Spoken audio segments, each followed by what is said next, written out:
Criminal defense attorney. Welcome to my law office.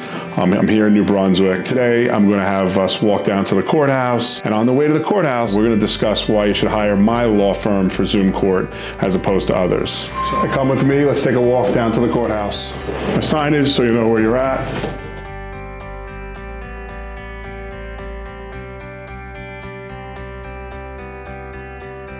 So when you hire a lawyer for court, sometimes it's on Zoom. I have certain things that I recommend when you handle a Zoom court.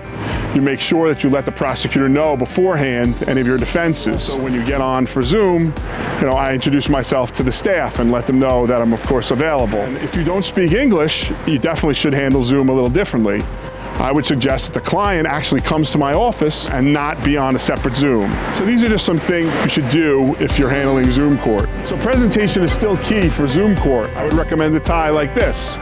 Wear a suit or collared shirt. For women, a blouse. It's very important to show yourself and show the court the respect, and the judges and the court appreciates that. So when you're on the camera, make sure if your case is not being called, that you don't have your audio on. So in Zoom court, when you first get on to court, if you have a lawyer like me, I'll meet separately with the prosecutor. First, I'll introduce myself to the court, and then I'll separately meet with the prosecutor.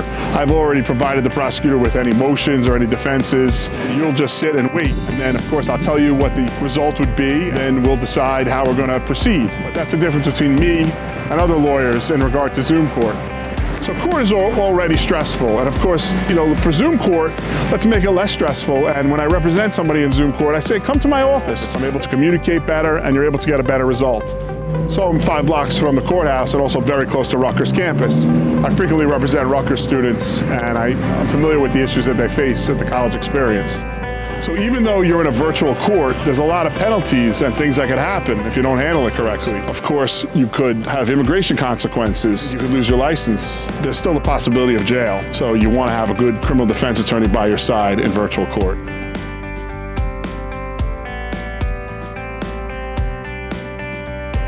All courts are complicated. Of course, Zoom court is complicated. I suggest having a criminal defense lawyer by me to handle your Zoom court. I'm at 142 Livingston Avenue, New Brunswick, and I represent people throughout the state of New Jersey. A fighter, not a handshaker.